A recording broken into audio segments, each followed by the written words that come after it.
Hey everybody, welcome to another Factional fight update from my car. As you can see, I'm driving home as I do every day, and I thought I'd just turn on the record button and bounce off some ideas that are rattling around in my head. So this weekend that just passed, I made an executive decision to stream another game other than Worm Online. And this is there's a bunch of different reasons what made me make this decision, but I thought I'd spend a little bit of time going through my thought process here and seeing how this is going to affect how things move forward from here. So let's start with the fact that I started playing this game, 7 Days to Die. I just reinstalled it after not playing it for a couple years now. I bought it several years ago because I felt like it had the potential to become a really good sandbox game, but at the time it was a really raw, really just empty game, it felt like to me. So I heard that it got a big update. Actually, a couple big updates since the last time that I played it, but more recently, in December of 2018, they did a big, major, update, enough that they scaled it up to the next number. So it went from Alpha 16 to Alpha 17. Now, apparently, the game is still in Alpha. It's an early access game on Steam, but at the same time, they also released this game on PlayStation and Xbox in this current state. And so, the way I'm looking at it is that it's probably one of those games that are pretty well developed, pretty close to being finished, and I've also heard that this is going to be the last iteration of the of Alpha, and that the next major update will be Beta. Now, having said all that, I installed it and I played it, and I haven't found any bugs. It seemed pretty stable and a lot of fun. Like, man, is this game fun? It definitely grabs that PvE sort of like sandboxy game. It's a voxel-based game, so if you're familiar with how Minecraft works, it's very similar in its mechanics. However, they somehow made all those little cubes that are in Minecraft, so instead of being cubes, they're all sorts of different shapes. They can be pretty much any shape. What that did was it basically allows them to merge sort of like the Minecrafty blocky feel with more of a realistic sort of realistic textures and lighting. And from what I understand, they're programming this thing in Unity. And Unity comes part and parcel with a whole bunch of its own assets and its own lighting system, its own physics engine, etc. And in this alpha, they sort of took advantage of the most recent updates that Unity has done to their engines, including lighting optimization and ragdoll animation. They made it so that when you hit the zombie, it falls based on the new sort of physics, which translates to really, really nice looking gameplay, that's for sure. So I've been playing this game. I played it a bunch of times before deciding to stream it, and I showed it to Brian. I got him on to play a little bit. He sometimes it takes him a little bit of time to warm up to a new game. He's very sort of like, through the whole time, he just kept saying, this is making me want to play Worm more. This is, I kind of want to get back into Worm now. And he's based on what he's telling me, his mindset is he's sort of been taking a little bit of a break. I don't know if you've noticed, he's been taking a little bit of a break from Worm, and he's getting back into that mindset of, I'm going to get back into Worm. And I'm slowly getting there. It's just not quite there yet. So I decided, we were planning our stream, and last minute, once again, Brian had to cancel, so it was just me on my own again. And so all these things sort of happened, and I kind of decided, you know what, I'm just going to try it. Just going to see what happens. I don't know if you guys remember, but a while ago I sort of made, I asked you guys, and I asked our Patreon community for some feedback on what you guys wanted to see, what you guys want to hear us talk about, what you guys want, we're just some ideas. Like, we have our own ideas, but just we thought we'd reach out and get you guys involved in that process. And I got one really nice response from Revnik, who is a follower on Patreon, and he one of his suggestions was he would like to see us branch out to new games. And so I thought this was a perfect opportunity. Like, just all these things sort of were bouncing around in my head, and I made the decision, okay, I'm on my own. You know, there was a suggestion made to try new games. Hey, I tried this new game and I'm really enjoying it. I'm getting myself right into this game. And, you know, even what we've seen in the Valray Entertainment Network, there's some members who are streaming different games, and what that's translating to is a wider outreach to audiences that may not ever encounter Worm Online. But, you know, you have a Worm Online streamer who goes stream a different game and captures a new audience within that, and then, you know, on the next stream you're streaming your, you know, Worm Online again, and all these people who, let's say, you know, followed you on the previous stream will come along with you for the ride. And so I think that this just might generate more interest to the game. It'll bring more people towards Worm Online, which is ultimately the goal. And so I thought I'd just, you know, give it a shot, and I had a ton of fun. That, I don't know, if you guys tuned into that show, you'll know that it's a much different style game than Worm. It's more fast-paced, and you have to really be focused on what you're doing for the entire time. Like, you can't AFK, otherwise a zombie might come up and just gank you. So it made it a lot harder to follow along with the chat. I tried my best, and it sort of came off okay, I guess. I had a ton of fun playing the game and streaming it for you guys. Now, I'm not sure exactly how this is going to translate long term, like whether we're going to continue another couple episodes of 7 Days to Die or not. In the background, I've been sort of interested. Like, so far, I've really been playing this game with only one player, like a single player. And I tried a couple servers, had a real hard time trying to get into the multiplayer aspect of it, but I'm determined to find a good server with good people that might bring me into their fold and teach me about the game and get me all, you know, into the PvP, not the PvP, but the multiplayer aspect of this game. So I reached out to a couple server devs. I don't want to call them devs. They're like server people who are running their own servers. And I got a couple responses back.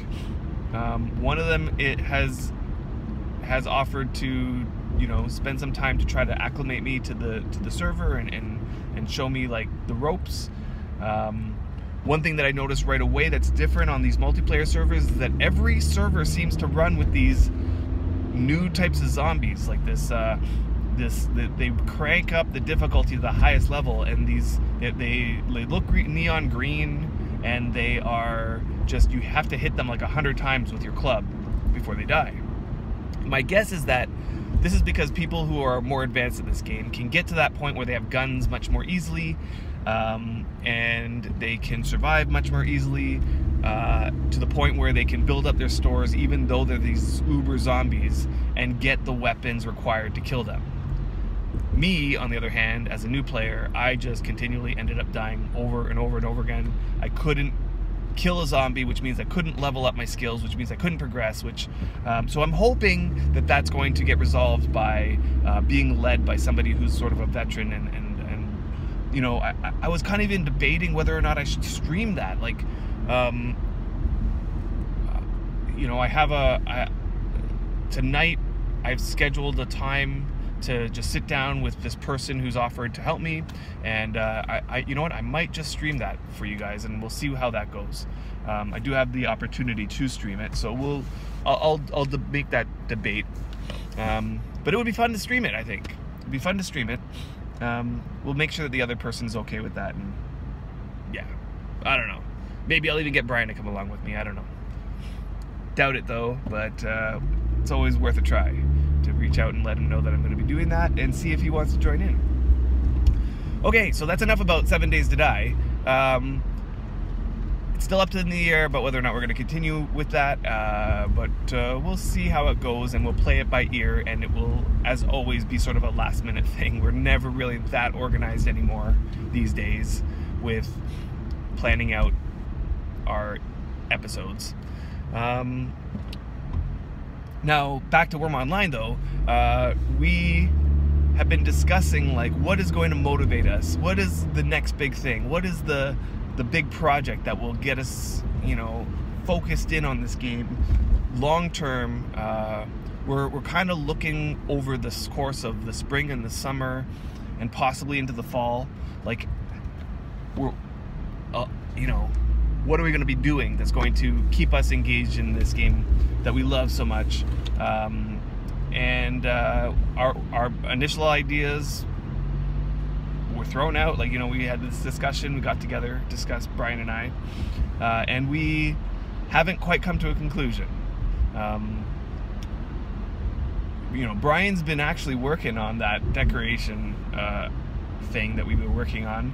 He says that he pretty much finished all the construction, and now it's just a matter of placing items. For me, on the other hand, I just have not been motivated to do it at all.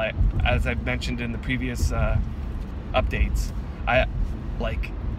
there's something about decorating and organizing and making things look nice that I cannot bring myself to enjoy it. And maybe it's just that part of the game is just not for me. And I kind of had to explore it in order to realize it. Before, I always just thought, I'm just not good at it. Maybe if I just tried it and worked hard at it, I would get good at it. And maybe I would get good at decorating and making the place look nice. The problem is that I don't like it. While I'm trying to think of how to decorate things, I'm just the whole time just groaning, like as if this is a complete chore. And I'm not sure how to switch that. I guess it's just not something that I enjoy about the game. I can say that there's so many aspects to this game that I love, and I would much rather be doing. Like, I would rather be digging a hole. I'd rather be just digging than decorating. And I guess that's just the way that I play the game and the way that I enjoy the game. And I know others are completely opposite to me, who they would hate to sit there and dig or mine, for example. But these are the types of things I love. I also love the crafting and getting my skills up, and enchanting and the priest stuff and all that stuff. And in terms of like what the building needs to look like, really it just needs to be functional. I just need to have within arm's reach bulk storage bins and the racks and altars for my priests. I just need to have like the stuff within reach, and it doesn't have to look like anything. And I'm happy with that. So that's just the type of player that I am. Brian's a little bit different than me in that he does like spending time making the place look nice. So he has, we'll probably just, you know, he'll keep working on his thing and make it look really nice, and we'll showcase it at some point or another. So one idea for the long term that we've been thinking about, I have on one hand that there's that priest deed that I got in front of our deed. It's right on the water, and I think that it would be a great project to make that place look amazing. And I started working on it. It's going to be a long-term project, slow going. It would include making a boat mine, and this is my like bread and butter. Like, I love the starting fresh. Here's a blank new spot. It's right on the water. It's connected to our deed, so we can, you know, make a nice little network connected. Yeah, I think like that's what I'm leaning towards. There's another option with a sort of starting fresh idea, and this idea was a lot like we had this idea a long time ago, long time ago actually. I'm trying to think of when, you know, we actually almost did this right after the labyrinth. We almost started this thing up, and that is take our characters, our high-level characters, but remove everything from them, like all the tools that we have, all of the armor, weapons, everything. Just like go with nothing, and strike out, find, into the wilderness, find a nice spot, and start from scratch, but on our high-level characters. Now, this would do a couple things. Like, we would love... I want to say this right. It would be great for content if we had the endurance to, just start with brand new characters. Like, make brand new characters and go that route and start from scratch and build them up again. But at the same time, the problem I think with that is two things. Number one, for us, it would be just grueling to go through that all over again, knowing what we know and what we love about the game is, like, making these grand projects. But it would make for really, really boring streaming. At least I think so. It was something that we experimented with right at the beginning of streaming, where we rolled new characters and we were playing like that. But it seemed like it took forever to do even the easiest thing, that we never really got to the stuff we wanted to get to. So at that time, we decided to switch back to our main tunes, so things would just happen faster on stream. And I think the same might go here. Like, we kind of want to show the newbie experience, but we also want to show it at a rate that is a little bit bearable to watch, I guess. So with this in mind, what the idea is, we would just strip our characters of all of our equipment, and we would strike out as if we're new characters, but the only difference is we would have the skills, so that things would go a little bit faster. And we would play like we would play like we were just starting out. We would start with the exploration. We would probably pick a new area that we've never explored before and just explore the deeds around. Find a nice spot to make a base. Start with a very basic little base setup to show what that might look like if you were just starting out the game. And through that, we could talk about all the little intricacies about starting up brand new, and we would build up towards creating little houses for ourselves and creating buildings in a little village, and it would be with the focus of just making a regular village, nothing grand or anything like that. Like have a workstation, have a storage place, talk about all the storage ideas that we would use in a practical sense. I don't know. I think through that project, we could have a lot of fun, and it could be more informative. It could be a little bit tutorial-ish and a little bit just adventurous, and yeah, we would have to start gathering all our materials again, because part of the thing is that if you take a look at our place, it's already built up. All the materials we could ever need or want are already there. We don't have to go out and hunt for leather or mine the iron. Everything is already set up for what we want. So it feels like every time we stream, there's nothing really to show for it.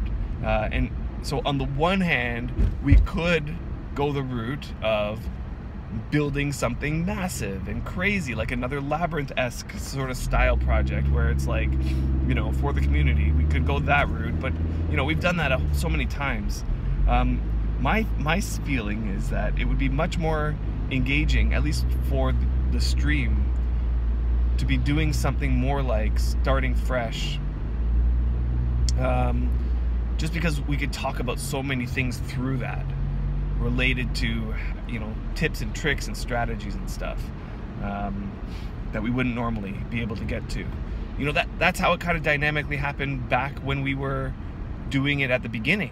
We hadn't set up our place fully back then when we were working on Autumn Twilight. We were building things from scratch, and we were still pretty new to the game when we started streaming. So we would have an episode on die making, because we had no material. We didn't know anything about die making, and we tried to figure it out, and it sort of came out on the stream. I don't know. Or farming, for example, something that we never really actually got into until we started streaming about it, and then we got better as time went on. Now that we're down to the place where it's just a matter of chores, like coming in and grooming the horses and making sure that they're okay and breeding them, and imping some stuff up to really high quality and casting on some stuff. And I don't know, like, for me, the stuff that gets me back into the game are big projects and goals and things to like work towards, and that's what we need to build up. So it's either gonna, like, in my mind, those are the two big options. Those are the ones that I'm leaning towards. Either take that pre-steed and make something of it, or strike out as new players, kind of with our high level skills but with no equipment, and go through the whole beginnings of like setting ourselves up again. I think that would be fun, and it would give me a reason to log in all the time. So yeah, those are the two things that we're thinking about. I'll leave it to Brian as well to like come up with another idea if he wants to throw his hat in with another idea, and we'll have to make an ultimate decision. But we are definitely not abandoning Worm Online. The game has gotten to the point where it is the best it ever has been, and this is our time that we normally every year seem to take a break from the game, and that's just sort of how it feels right now. But no doubt we'll get those ideas brewing. We'll work on some deed plans and get excited about projects and stuff again, and then work out the logistics of it. So yeah, that's our thoughts. Now, one more topic that I want to talk about, and that is, actually there's a couple topics, but I'll talk about one really briefly. A really sort of quick update happened. There was a news post and then a quick update right after. The news post, we heard for the first time that we were getting visible fruits when trees are harvestable, and then the other one was that animations are going to get smoothed out, plus the camera is going to get affixed to the head, so that means that when the head moves around, the camera is going to move with it. And then it was like 3 days later and those updates came into the game, and I've already discussed in the previous update, like, my thoughts on that process. Like, I kind of feel like the devs need to work on letting the player base know that these things are in the works and what they look like, and give us time to provide feedback, get those things onto test first, get people testing them out. Like, there should be a process that's more than, hey, this is coming, and oh yeah, by the way, it's coming tomorrow, and here you go, it's in. And I know that the devs' goal is to reduce outrage and to reduce, people complaining about things, especially if they don't end up getting input in the game.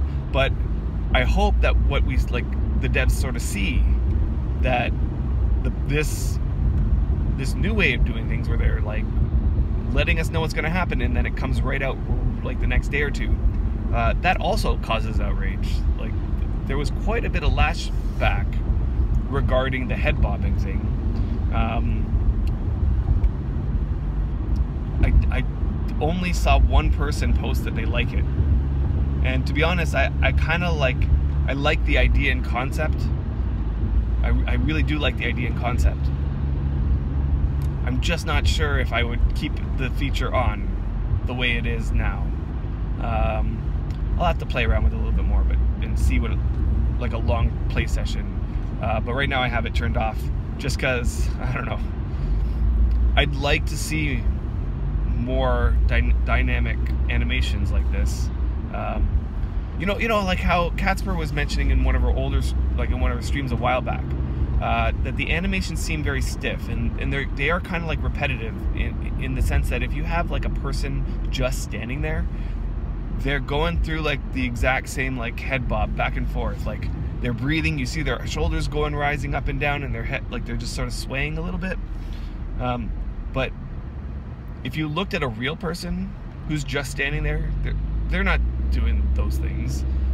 You know, they're shifting their leg from one leg to the other. They're, you know, they'll look off to the side. They'll flip their hand a little bit here and there. Like they're not repeating the same exact motions over and over again. And so I'd like to see a little bit more work done on that aspect of the animations before thinking about things like, should the camera go with the head? I don't know. And maybe just change that animation so that it's not so wavy. That's the way I describe it. It's like wavy. It's going in like periodic motion that's just repeating itself over and over again. And I think that's what's causing people to have motion sickness. Is just that repetitive over and over, back and forth. There's no variation to it. But I think that what would be more realistic is that for the majority of the time, the person's head is still. You know, like the person's head is still. But then there's going to be moments where the person's head does something, like, or the person like shifts from one leg to the other, and that might cause the camera to sort of move along with it, more in a natural way. I don't know how hard it is to code these sorts of things, so I'm talking out of my ass when it comes to that, but nonetheless, those are my ideas on those things. Now, the last thing I wanted to talk about is this drama that just spurred up on the forums the other day. There's actually two drama things that I want to talk about.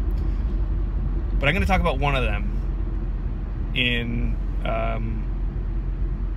for the rest of this episode, and we'll leave the other one for another day. So the one I'm referring to is Enki's letter that regarding inquiries made into the motivations of Retrograde, who is the community relations officer for Worm Online. He has been accused, and I'm not sure by who, but by somebody in the player base, if not a group of people in the player base, of abusing his powers. Now, I have been working with Retrograde on a bunch of different things, like same with Brian and I. Like and every interaction that I have with him, he is always over the top about being, what's the word, like for example, when we did Linton, the starter deeds. Now, the thing about Linton is that because you're building something for the starter deeds, all the materials are provided for you by the game, and Retrograde just happens to be it's like usually Retrograde, or it was Enki was the other person who was helping us out. We would make a list of things that we needed, and they would just spawn them, and we would place them down. But you could tell, like, they were very adamant about being, all the things that they spawned in, they needed to make sure that if it wasn't going to get used in the end, that they had to despawn it. Like, everything was accounted for. Like, they were very good at making sure that they're not just willy-nilly spawning things into the game. And like, there was another time